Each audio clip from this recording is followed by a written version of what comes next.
Hi and welcome to Curly and Yarny. My name is Milena and in today's video we will be twisting some fringes. So let's get to it.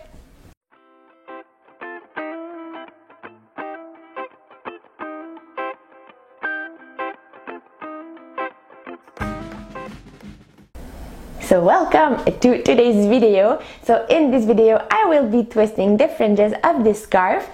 But before getting started, I just wanted to tell you a few things. So this video is closely related to the video of last week in which I was wet finishing this scarf.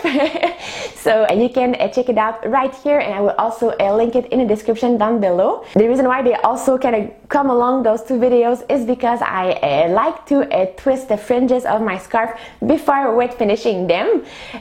So here we can see what happens before last week's video if you'd like. There's two reasons why I like to twist the fringes before wet finishing. And I said twist the fringes, but any other kind of treatment I would like to do to the fringes. So if I want to braid the fringes or anything else, I like to do this before wet finishing. So the first reason is because some yarn don't react so well after wet finishing. Most of them will not have so much of an effect, but I've had an experience with some merino and tencel wool that I use into the warp, but only for a sample, so thank God it wasn't a real piece. But after wet finishing, the yarn fluffed so much that there was nothing to be done with the fringes. I would have not been able to twist or do anything with them. This could happen, so once the yarn is twisted, usually it kind of helps with that, and then you don't end up with a big disappointment.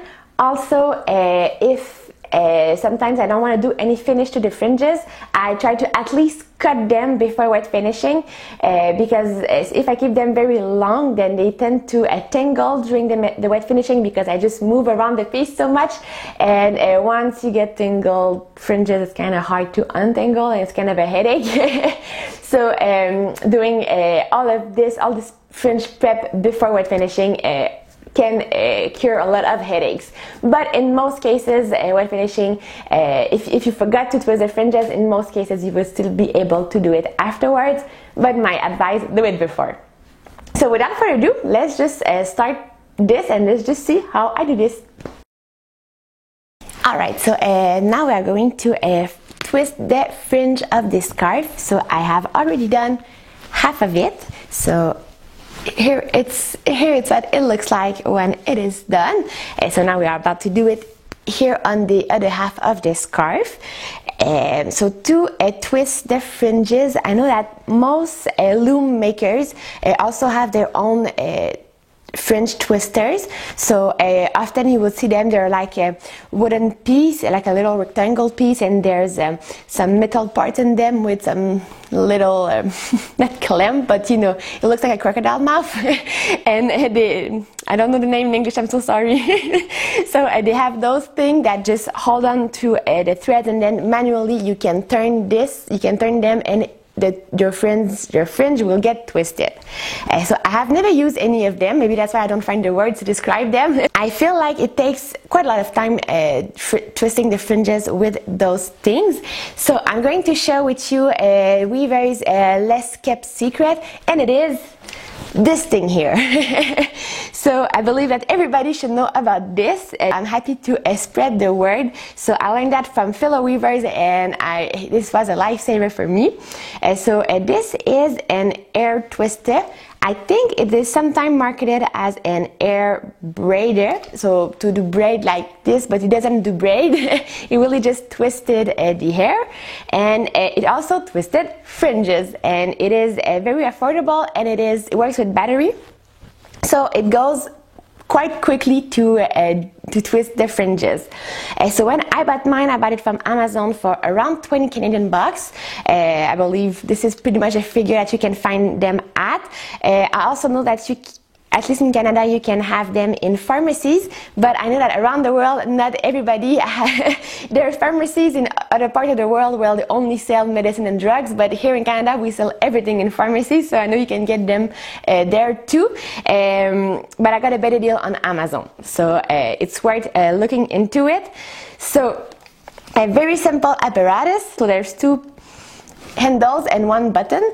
So there's one here and one here, so those are the same, and they work to lift this here. So this is what's gonna grab the yarn, so it doesn't look exactly like a crocodile mouth. This one might look more like a dinosaur mouth maybe. And there's also the bottom here, and it has two different sizes. So you have one size here, so it's gonna turn. Then we have it on the other side, so if you push down instead of pushing up, then it's the whole head that's gonna turn. So with those two rotations, we'll be able to make different fringes. So now let's start this. So when I twist fringes, I like to have a book, a heavy book. So today we're going to learn about the birds in Quebec. And I put this on my woven cloth just to keep it in place. Wait, let's start here. So here I've already done one. For this scarf, I hem stitched it. So I already have little bundles of warp thread. So if you've seen my video about the scarf, I did bundles of 4 warp threads and 2 weft threads. So weft threads are not relevant for this, but warp threads yes, because we have little bundles here of 4 warp threads each. So I'm gonna take 2 strands or 2 bundles, and I'm going to put them into the mouth of my dinosaur. So one here, and here I push it, and I let it down, so now it is well stuck in this, and now I push the bottom up, and so for the first thing, it's only gonna, the 2 strands are gonna twist on themselves. So let's do this.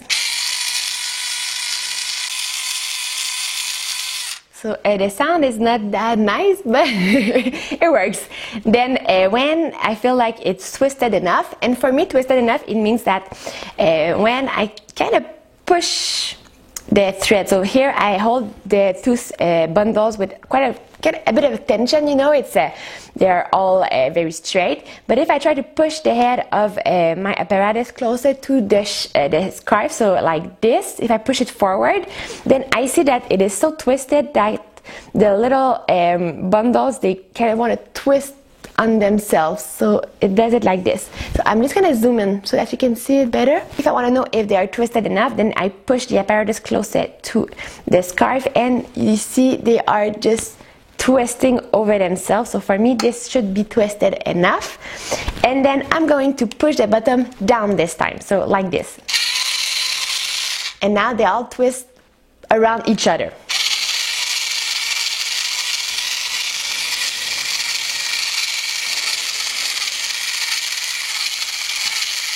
And here, same thing, if I push it forward and I said it wants to curl over itself, then I know I have twisted it enough.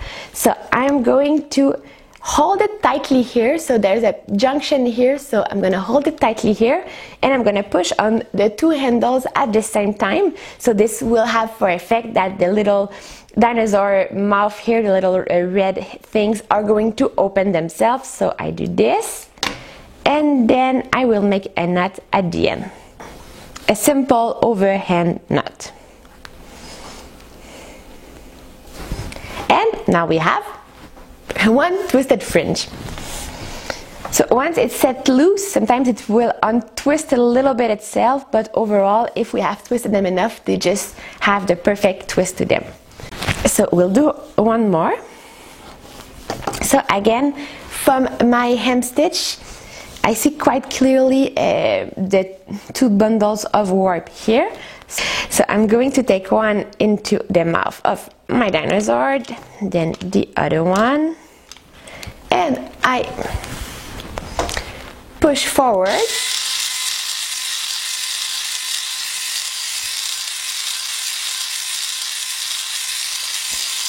And see here, I haven't twisted much, so they don't really curl here a little bit, but they don't really curl on each other. So I need to keep twisting.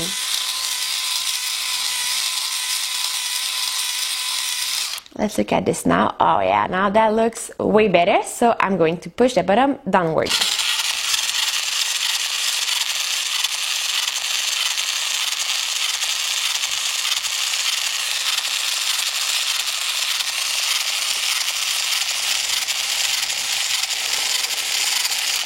And there we go. That looks great. So I can do the knot, and it's done.